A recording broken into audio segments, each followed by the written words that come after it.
Hello दोस्तों, मैं आज आप लोगों के सामने 4th सेमेस्टर BCA की पुस्तक माधवी, जिसके लेखक हैं भीष्म साइनी, उसके बारे में बताने जा रही हूँ। तो चलिए दोस्तों, सबसे पहले हम भीष्म साइनी जी का जीवन परिचय जान लेते हैं। तो भीष्म साइनी जी का जन्म है 8 अगस्त 1915 को हुआ था। इनके पिता का नाम है हरवंश लाल साइनी, माता का नाम है लक्ष्मी देवी, और इनके द्वारा लिखी हुई पुस्तकें हैं तमस, भाग्य रेखा, और इनका जो निधन हुआ है 11 जुलाई 2003 को। तो चलिए दोस्तों, हम माधवी लेसन में जो कैरेक्टर है उसके बारे में जान लेते हैं। तो इसके कैरेक्टर है माधवी है, गालव है, यायति, विश्वामित्र, कथावाचक, राजा हर्यस, राजा दिवोदास, तापस, राजजोशी, प्रतर्दन, मंत्री, कोरस 1, कोरस 2, कोरस 3। तो चलिए दोस्तों, आगे हम कहानी के बारे में चलते हैं कि अंक 1 में है, जो दृश्य 1 है अंक 1 का, उसके बारे में कथावाचक क्या कहते हैं। तो कथावाचक यहाँ पे बता रहे होते हैं कि धर्म ग्रंथों में मनुष्य के बहुत सारे गुण गिनाए गए हैं। सबसे बड़ा गुण बताया गया है कर्तव्य पालन, और जो मनुष्य कर्तव्य परायण होता है वही सच्चा साधक होता है। जो उसका कर्तव्य जो है, उसका कर्तव्य माता पिता के प्रति, गुरु के प्रति, धर्म के प्रति, ये सब पालन करता है। इसी को सच्ची साधना कहते हैं। तो यहाँ पे तुलसीदास जी ने एक जगह लिखा भी है कि रघुकुल रीति सदा चली आई, प्राण जाए पर वचन न जाए, कि रघुकुल अपने वचन को निभाने के लिए जान भी दे देते हैं। तो यहाँ पे उसी तरह से लेखक जो कथावाचक हमें बता रहे होते हैं कि महाभारत का एक समय प्रसंग आता है कि जब देवलोक में विष्णु भगवान जो है ध्यान मग्न बैठे हुए थे, और अचानक से उनका ध्यान भंग हो जाता है।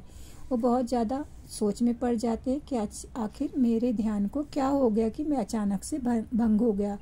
तो फिर वो देखते हैं, तो उनको कारण जानने की कोशिश करते, तो फिर वो देखते हैं, तभी उनका एक जो पृथ्वी पर भक्त है वो किसके गंगा नदी के किनारे पर खड़ा, हाथ जोड़े नतमस्तक खड़ा हुआ है।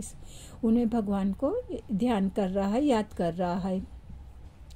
इस पर भगवान ने समझ गए कि ये व्यक्ति जो है आत्महत्या करने वाला है। इसलिए भगवान विष्णु ने अपने वाहन गरुड़ को बुलाया और बोले कि तुम तत्काल पृथ्वी पर जाओ, और मेरा एक भक्त जो है संकट पर है, वो कूदकर आत्महत्या करना चाहता है, तुम उसको बचाओ।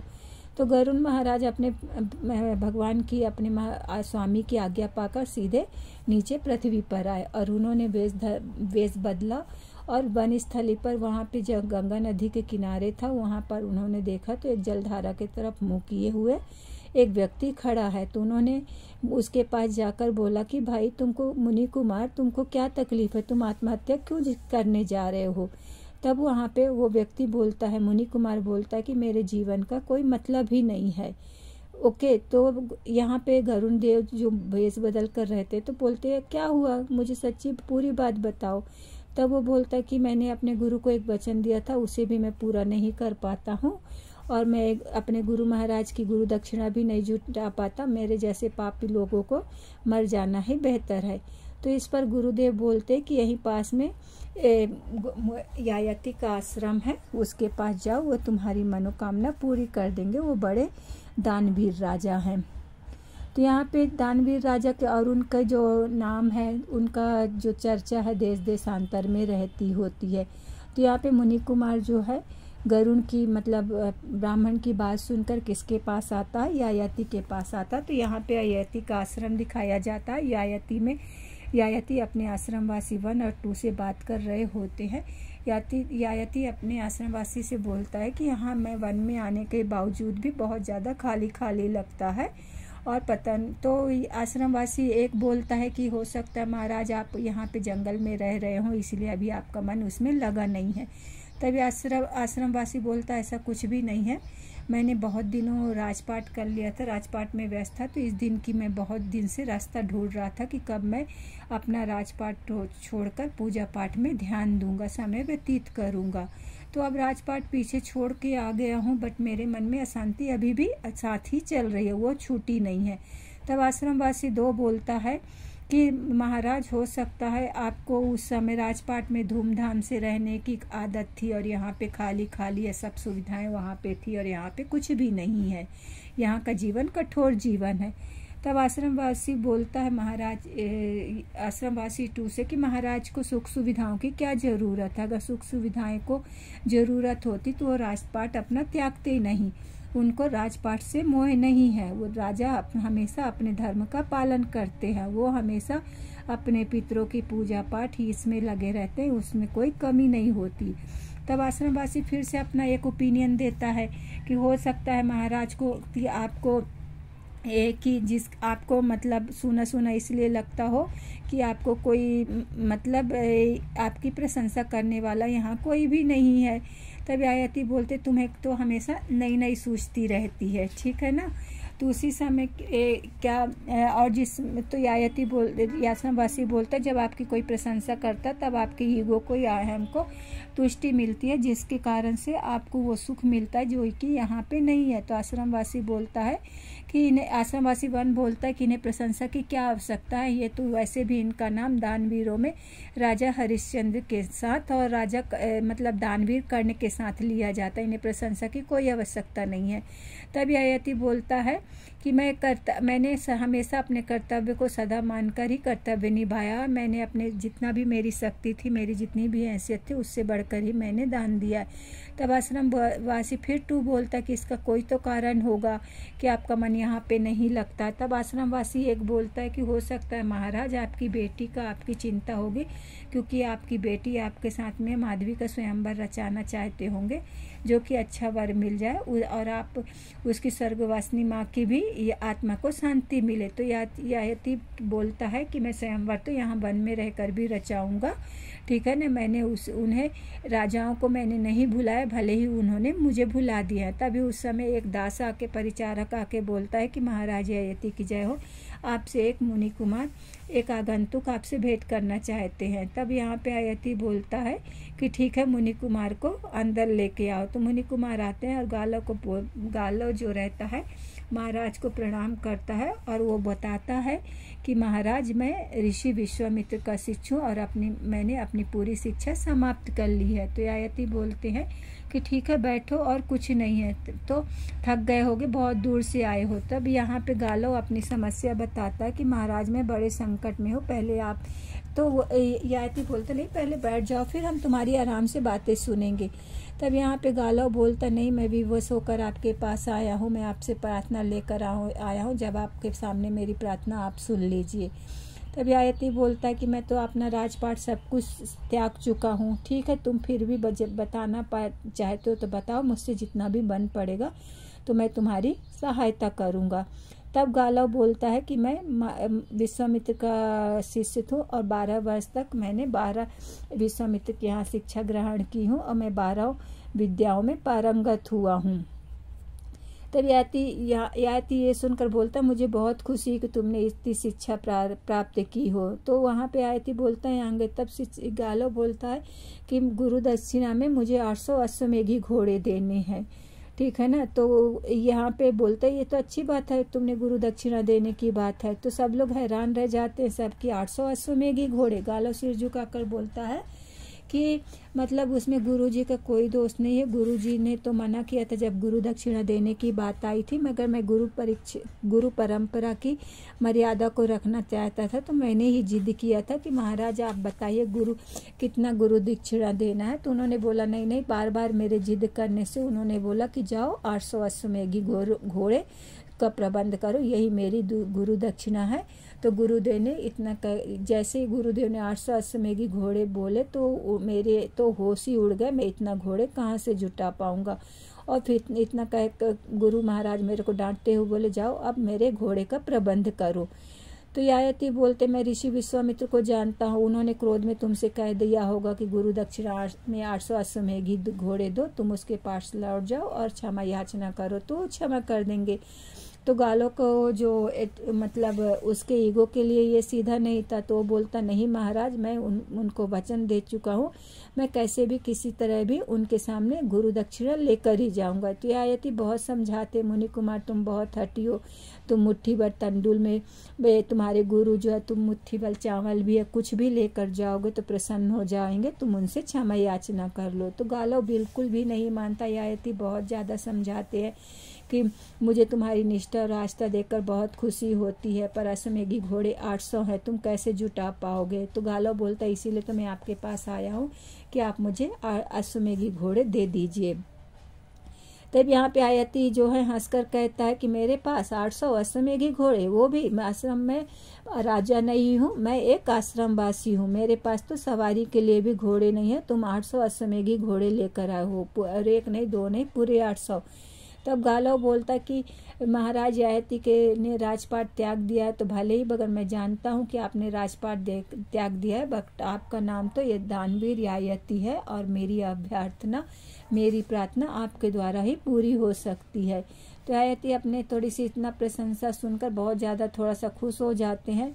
फिर बोलते हैं कि तुम अभी भी सोचते हो कि मैं तुम्हारी ये जो इतना दान दे सकता हूँ। तो गाला बोलता मैं नहीं महाराज, पूरा आर्यव्रत आपके बारे में ऐसा ही समझता है।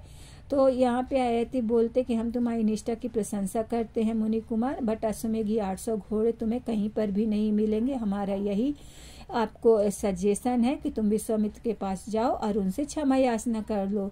तो गाला बोलता महाराज क्या आपका यही निर्णय, आप मुझे घोड़े नहीं देंगे, मेरी सहायता नहीं करेंगे। तो ययाति बोलता है तुम्हारे साथ आश्रमवासी, मेरे मित्र आश्रमवासी भी चलेंगे, और विश्वामित्र से हमारी तरफ से तुम्हारे स्थिति को समझा देंगे और उनसे प्रार्थना करेंगे, तो तुम्हें इस गुरु दक्षिणा के ऋण से मुक्त कर देंगे और तुम्हारा ईगो भी हर्ट नहीं होगा। तो गाला बोलता नहीं महाराज, आप ऐसा कुछ नहीं करेंगे, मैं वचन दे चुका हूँ, मुझे पूरे 800 अश्वमेघी घोड़े देने हैं, मैं शपथ ले चुका हूँ, और उसके अलावा मैं अपना वचन निभाऊंगा, मैं अपना वचन भंग नहीं करता हूँ। तो ययाति बोलता है कि मैं अब राजा नहीं हूँ मुनि कुमार, मैं आश्रमवासी हूँ। जिन दिनों में पराक्रमी राजा हुआ करता था उस समय भी मेरे पास 800 अश्वमेघी घोड़े नहीं थे, तुम्हारा मानना ये एकदम अनुचित है। तो गाला बोलता है कि जब गाला इतने बार प्रार्थना करता है तो राजा नहीं सुनते हैं, तब गाला बोलता है कि हो सकता है मैं भूलवश दूसरे ययाति के पास आ गया हूँगा, आप वो ययाति नहीं है। तो ययाति चौंक कर रह जाता है और बोलते नहीं, तुम वही ययाति दानवीर के पास आए हो जिसके तुम्हारे से प्रतिज्ञा उसी पर आए हो, बट तुम्हारी प्रतिज्ञा बड़ी असंगत है मुनि कुमार, इसमें पालन करने में की अपेक्षा तुमसे तुम्हारे गुरुदेव भी नहीं करते, मतलब तुम इतने घोड़े दे पाओगे इसका गुरुदेव को भी अंदेशा नहीं है कि वो तुम पूरी कर पाओगे। तो गालो बोलता है कि मैं जहाँ तहाँ गया हूँ तो सभी लोगों ने आप ही का नाम सुझाया, इसलिए मैं आपके पास आया हूँ। तो सभी लोग आपकी जो एक मतलब कंपैरिजन करते राजा हरिश्चंद्र के साथ जोड़ते हैं, हरिश्चंद्र के बाद आपका ही नाम लिया जाता है। लोग कहते हैं कि पूरे मरुस्थल में अगर भटकने से कुछ भी नहीं होगा, आप राजा ययाति के पास चले जाओगे, वो आप खाली हाथ कभी भी नहीं लौटाएंगे, आपको कुछ न कुछ देकर भेजेंगे। इसीलिए अब आज्ञा दीजिए महाराज, मैं अपने घोड़े के प्रबंध करने के लिए दूसरे के पास जाता हूँ। तो ययाति फिर बोलते कि मैं तुम्हारी सहायता नहीं कर सकता हूँ, इसलिए तुम मुझ पर कमेंट्स कर रहे हो क्या करके, ठीक है ना। तो इसलिए यहाँ पे गालव बोलता आप चिंता ना करें महाराज, यही मेरी साधना है, दोष नहीं है, 800 अश्वमेघी घोड़े कहीं ना कहीं से मैं प्राप्त कर लूँगा। तो ययाति अपने आप से बात करता है कि अब अभ्यर्थी मतलब जो मेरे से प्रार्थना करने आने लगे वो भी मुझे सुना कर दे चले जाते हैं। मैं ययाति दानवीर अब उदार मना नहीं रह गया, एक शुद्ध साधारण जीव कहलाएगा। दानवीर कर्ण कहलाएगा, युधिष्ठिर उदात्मना कहलाएगा, हरिश्चंद्र सत्यव्रती कहलाएगा, बट ययाति कुछ नहीं। तो गालो जाने लगता है। उसी समय ययाति जो है मुनि कुमार को बोलते ठहरो, तुमने मेरे आत्मसम्मान को बहुत चुनौती दी है, ठेस पहुंचाया है, इसलिए मैं तुम्हें अब खाली हाथ नहीं जाने दूंगा, तुम्हारे को कुछ न कुछ दूंगा। तो ययाति बोलते हैं कि तुम मेरा अपमान कर रहे हो, ठीक है ना। तो तुमने मुझे एक जिस तरह से तुम्हारे गुरु ने तुम्हारे को एक कठिन परीक्षा में डाल दिया, वैसे तुम भी मुझे को कठिन परीक्षा में डाल रहे हो, ठीक है। तो यहाँ पे आयती बोलते हैं कि ठीक है, मैं मेरे पास एक कन्या है, मैं तुम्हें उसे सौंप देता हूँ। वो मेरी कन्या जो है मेरी पुत्री है, बहुत गुणवती है, तुम उसे किसी भी राजा को दे दोगे और वो तुम्हें निश्चित ही अपना वचन पूरा करने के लिए तुम्हें 800 घोड़े जरूर दे देगा। तो आश्रमवासी राजा की बात सुनकर एकदम आश्चर्यचकित रह जाते हैं और बोलते, महाराज आप ये क्या कर रहे हैं? तो ययाति बोलता है कि मुनि कुमार को खाली हाथ हम नहीं लौटा सकते हैं।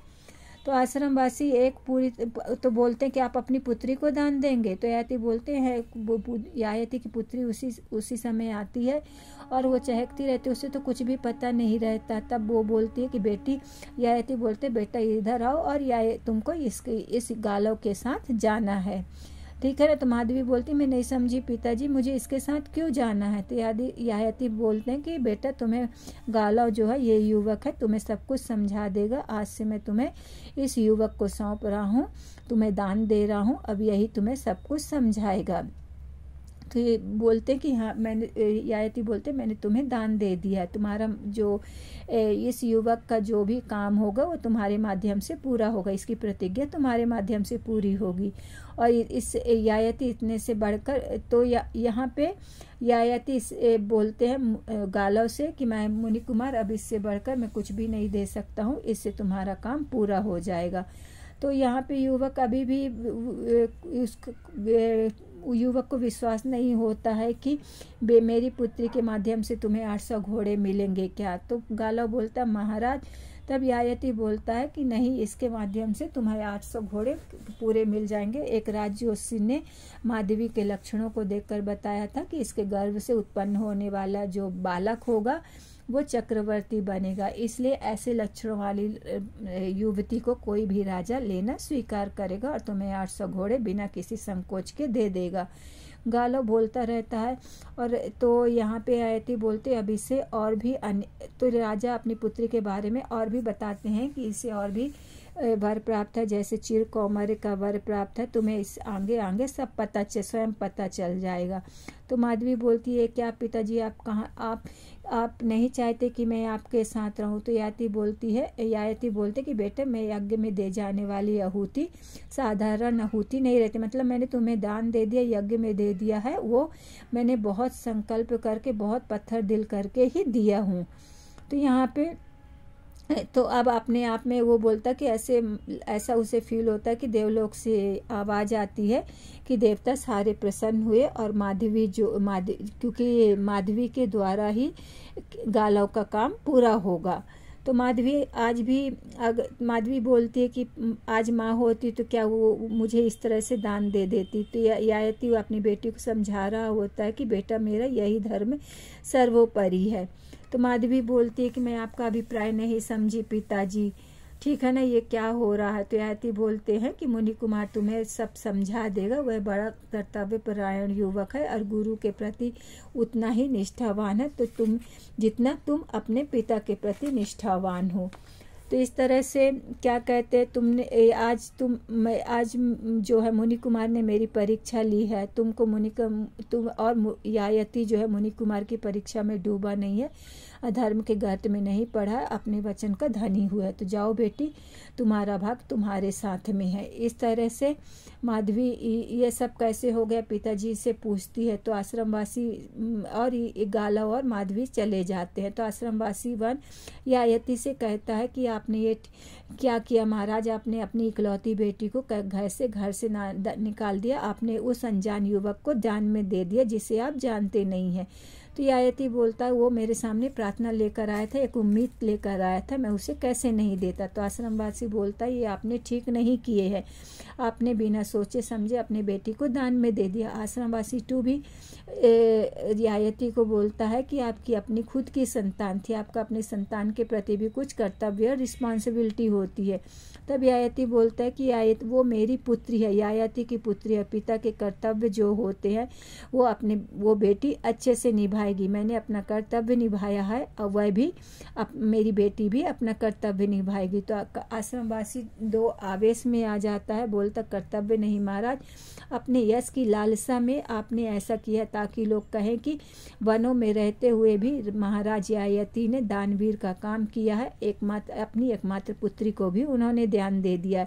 तो ययाति को गुस्सा आ जाता है। ययाति को ने बोला कि आश्रमवासी से बोलता है कि ययाति को अपना धर्म अच्छे से निभाना आता है। आश्रमवासी फिर बोलता है कि या महाराज आप महान हैं, महाराज आपने इतना तो पूछ लिया होता कि आर्यावर्त में किस राजा के पास अश्वमेघी घोड़े हैं। तो आश्रमवासी 2 बोलता है कि आपने अपनी बेटी को निश्चित ही किसी गड्ढे में झोंक दिया है। तो ययाति बोलता है आगे क्या होगा हमारे वश में नहीं है, केवल धर्म किए जाना ही हमारे वश में है। तो ये आश्रमवासी 2 बोलता है महाराज अभी भी समय है, युवक और युवती मतलब माधवी और गालव ज़्यादा दूर तक नहीं गए होंगे, आप उसे बुला लीजिए और मुनि कुमार को गुरु के पास वापस लौट जाने दीजिए और बोलिए कि उनसे माफ़ी मांग ले। तो ययाति बोलता है दान में दी हुई चीज़ वापस नहीं ली जाती है मारीच, चलिए अब हमारा समय हो गया है। तो यहाँ पे आश्रमवासी 2 बोलता है कि मुझे महाराज से इस बात की आशा नहीं थी। तब आश्रमवासी 1 बोलता है ये आध्यात्मिक तत्व को तुम नहीं समझोगे। माधवी दैवी लक्षणों वाली युवती है, उसके भाग्य में चक्रवर्ती राजा को जन्म देना लिखा था। भाग्य उसे गुरु दक्षिणा का निमित्त बनाया, माधव्यम बनाया। माधवी वनवासिनी नहीं पटरानी बनने जा रही है, देव ही उसका निर्देशन कर रहे हैं। तो आश्रमवासी 2 बोलता है भगवान उसकी रक्षा करे। तो दोस्तों आपका फर्स्ट अंक का फर्स्ट दृश्य यहीं तक था। आप कमेंट्स करके लाइक करके ज़रूर बताइएगा आपको ये दृश्य कैसा लगा। धन्यवाद।